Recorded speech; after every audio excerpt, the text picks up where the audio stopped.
What's going on, everyone? So today I'm going to do a review on a satellite dish that you can get from places like Amazon, Walmart, Best Buy, pretty much anywhere that sells any type of little bit of electronics in the store. And the satellite dish is basically for when you don't want to buy cable, pay monthly bills for something that barely ever works, or you barely ever watch anything on cable anyways, especially when you got all these other things like YouTube and Hulu and Sling and all that. I mean, what's the point of cable at this point? But if you want like your local channels and some other random channels, then this little satellite dish is something that you might be interested in, and you might want to see if it actually works or not. Now, I currently live on like the outskirts of Houston, about a little east of it, and I get a lot of Spanish channels around me. Like when I did the search, it got I think like 80 channels total. Majority of those were Spanish channels, and then I got my 4 local, Fox, NBC, ABC, CBS, and I think they even come in like 720p. So it's a pretty good deal because you could buy these things, the satellites, for like $20, and it just picks up whatever signal it can get through the air. And usually if you're near a big city, you can pick up feed pretty easily and you don't have any interruption in the signal. Like you won't get cut out every now and then or anything annoying like that. Like we used to have DirecTV, and whenever it rained, signal would cut out and then you'd be annoyed, especially if you're watching something live like a sporting event, and then you just miss your game because it started raining. And over here, you're still paying that full monthly price for DirecTV, and you don't even get the channels when you need them the most. So basically, here's what the satellite looks like. Let me open the door real quick.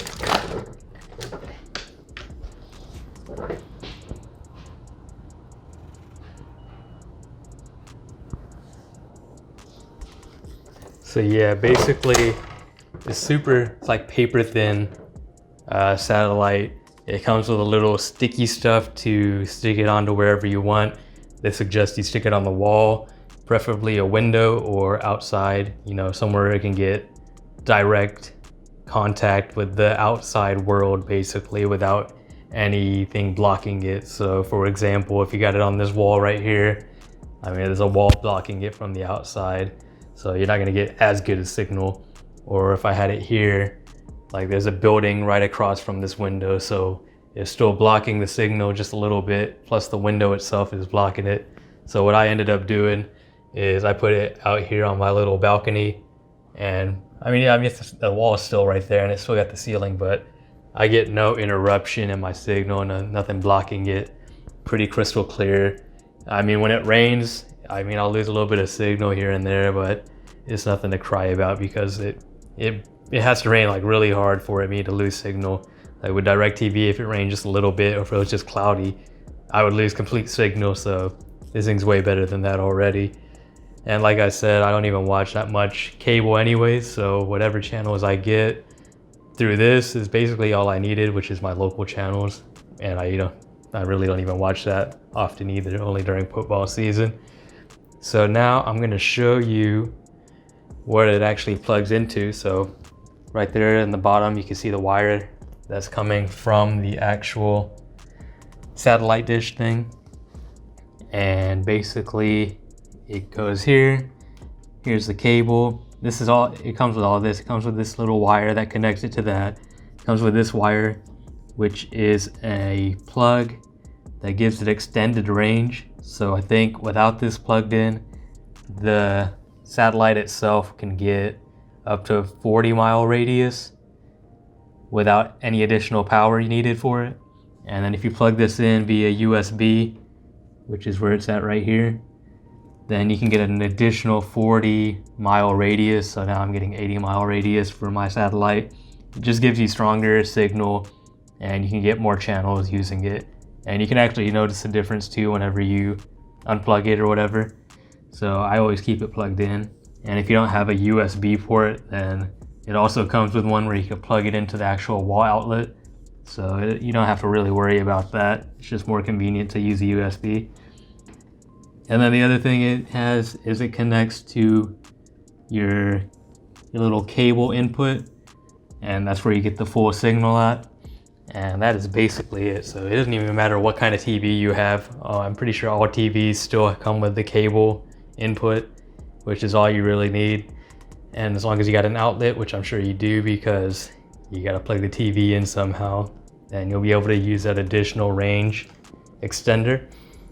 And so once you get it all set up, you find a good spot for it like I did. What I like to do before actually using the sticky stuff to stick it onto the wall, I want to make sure that where I have it or where I'm planning on putting it is going to give me good signal.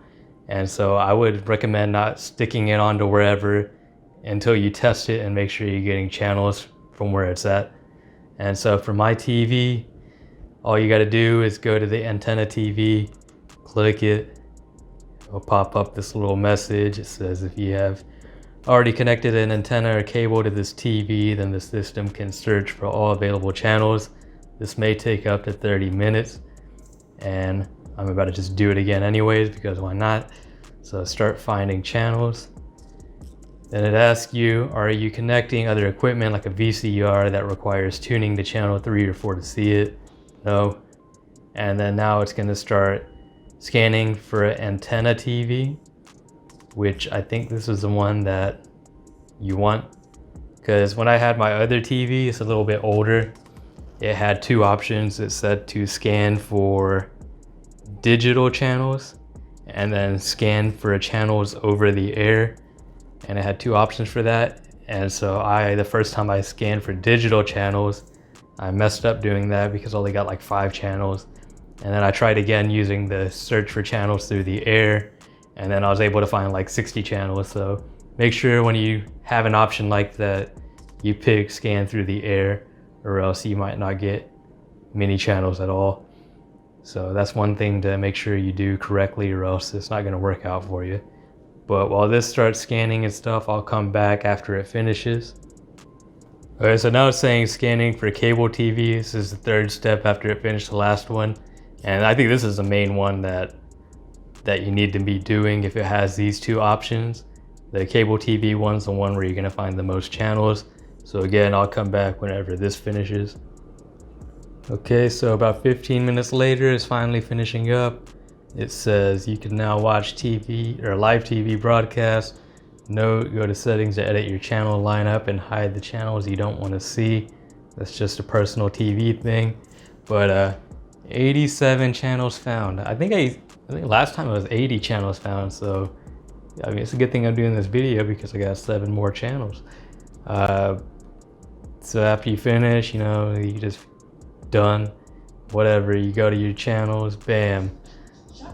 This is all coming from the old satellite. So one thing about my TV, the TCL Roku TVs, they basically have their own guide. You just got to push the left button and it makes a guide for what channels you got. So yeah, I could see all the channels. So like right here, you can see NBC, CBS, what else we got? ABC. I don't see Fox. I think Fox is a little bit farther down. There it is, Fox. Got the Judge Judy going on right now. Yeah.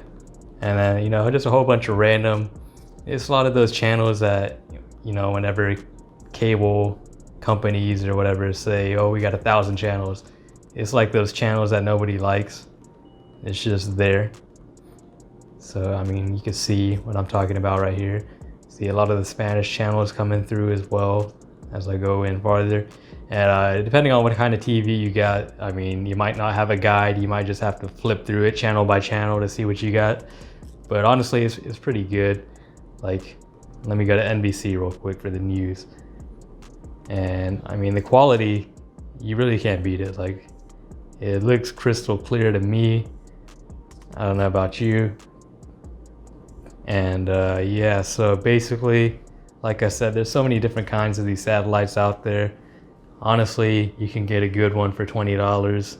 You don't even have to pay more than $25 to get one that's decent. Like the one I currently have, I don't remember who it's made by, but it was only like 20 or 21 bucks. So It's still working for me. I've had it for like 6 months now, and I've had no issues with it. So in the description below, I will post 3 of the satellite dishes that I recommend.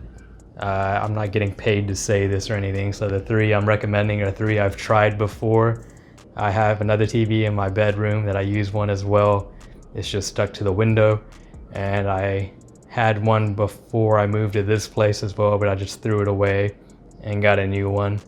So I've tried 3 different kind, and all 3 were good. So there's really, I don't think there's that many bad ones out there, but I know there's a lot of fake reviews out there on Amazon for sure about recommending their certain satellite dish. Like, none of them are better than the other. Honestly, they're all about the same.